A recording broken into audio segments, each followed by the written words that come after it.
राखी पसंद कर लीजिए। कोई राखी वाखी नहीं मनानी मुझे। जब भाई ही उस लायक नहीं तो क्या मनाओ राखी। ऐसे भाई से तो भाई ना होना ही अच्छा है। शांत हो जाइए दीदी, बैठिए। दीदी क्यों बोल रही हो ऐसा? और नहीं तो क्या बोलूं। झगड़ा करने का शौक भी तो उसी को था ना। उसने तो सोचा भी नहीं हम लोगों को कितना बुरा लगेगा। तुम्हें तो पता भी नहीं है उस दिन क्या हुआ था। आज सुनो, मुझे पीजी में एडमिशन के लिए 2 लाख रुपए चाहिए था। पापा मुझे दे भी रहे थे, लेकिन भाई को बुलेट चाहिए था। वो अपनी अजीब जिद पे अड़ा था। मुझे बुलेट चाहिए तो चाहिए। पापा मैं कुछ नहीं जानता। मैंने आपको पहले से ही बोल रखा था कि मुझे इस बार बुलेट चाहिए।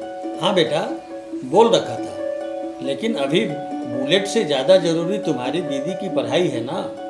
बुलेट तो बाद में भी आ जाएगा, लेकिन अगर तुम्हारी दीदी का एडमिशन नहीं हुआ तो दीदी का भविष्य बर्बाद हो जाएगा ना। पापा अभी मुझे बुलेट के सिवा और कुछ नहीं दिख रहा है। हाँ दिखेगा भी क्यों। बचपन से मैंने तुझे इतने लाड़ प्यार से जो पाला है, आज मेरा फ्यूचर तुझे क्यों दिखेगा। आज मेरा अगर कैरियर बर्बाद भी हो जाता है तो उससे तुझे क्या फर्क पड़ेगा। दीदी प्लीज इमोशनल ब्लैकमेल मत करो, मुझे कुछ नहीं सुनना है। हाँ सुनेगा भी क्यों। बचपन से तेरी हर जरूरत को मैंने पूरा किया। अपनी जरूरतों को भूलकर मैंने हर ख्वाहिश तुम्हारी पूरी की। सब भूल गया ना तू। हाँ तो आपने कोई एहसान नहीं किया है। पापा मुझे अब गुस्सा आ रहा है, इसे बोलो चुप रहे। आज तो मुझे कोई नहीं रोक सकता, वरना मैं घर छोड़ करके चला जाऊंगा। जा ना तो जा। धमकी किसे देता है। जिंदगी भर बाप के पैसे पे ही ऐश करता रहेगा, अपना कुछ कमाएगा भी। धमकी नहीं है ये। और तुम अपने पढ़ाई का खर्चा अपने पति से क्यों नहीं लेती हो, पापा से क्यों ले रही हो?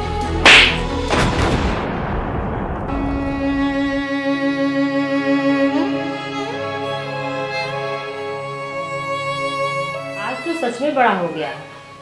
बचपन में तुझे मैंने अपने हाथों से खिलाया, शायद ये उसी का नतीजा है। दीदी पछतावा उसे भी है, लेकिन वो आपसे छोटा है इसलिए बात करने से डरता है।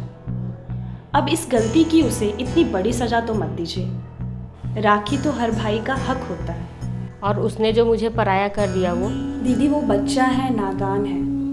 मैं उसकी दोस्त ही नहीं बल्कि सबसे अच्छी वाली दोस्त हूँ, जो उसे उससे बेहतर समझती है। दिल का बुरा नहीं है वो।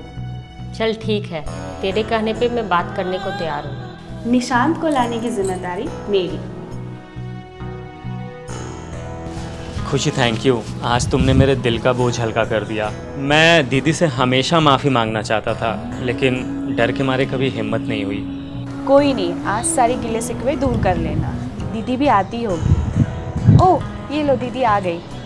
रिश्ता दिलों का तोड़े न टूटे, सांसों की डोरी छोड़े न छूटे। ऐसे ही देखते रहेगा, दीदी के गले नहीं लगेगा क्या? जाओगे कैसे तुम मुझको छोड़ के, जन्मों का नाता पल भर में तोड़ के, जन्मों का। दीदी मेरी एक छोटी सी गलती ने हमें दूर कर दिया था, लेकिन उस गलती का एहसास मुझे उसी दिन से था, पर हमेशा माफ़ी मांगने से डरता था। दीदी से कोई डरता है क्या? बचपन में भी तो हम लोग ऐसे लड़ते थे जैसे कभी एक ही नहीं होंगे, पर तुरंत से घर घर खेल करके एक हो जाते थे। हाँ दीदी, और उसी बचपने को हमें अपने अंदर हमेशा ज़िंदा रखना चाहिए। घर परिवार भाई बहन में कितना भी बड़ा लड़ाई झगड़ा हो जाए, फिर भी हमें हमेशा बचपन की तरह घर घर खेल कर हमेशा एक हो जाना चाहिए। घर को कभी भी बिखरने नहीं देना चाहिए।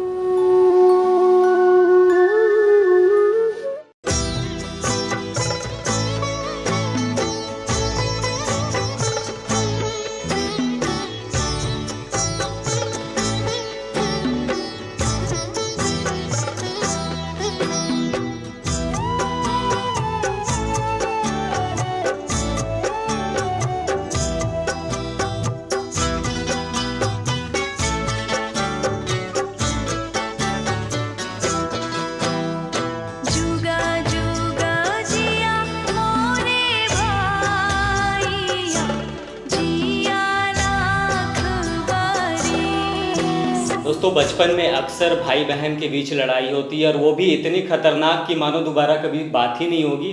दोनों एक दूसरे के जान के दुश्मन होते हैं, लेकिन झट से फिर 5 मिनट के अंदर ही दोनों घर घर खेलने लगते हैं और दोस्ती हो जाती है। तो फिर बड़े होने के बाद इतना मनमुटाव क्यों?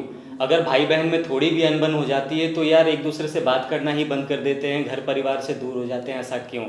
अगर आप भी अपने बहन से नाराज़ हैं या आप अपने भाई से नाराज़ हैं तो इस रक्षाबंधन भूल जाइए ना सारे गिले शिकवे और फिर से एक हो जाइए, परिवार को भी जोड़े रखिए। दोस्तों अगर आप इस पेज पे नए हैं तो पेज को फॉलो ज़रूर कीजिएगा ताकि और भी अच्छी अच्छी वीडियोस आप सबको हमेशा मिलती रहे। निशांत पे अपना प्यार बनाए रखिए। जय हिंद।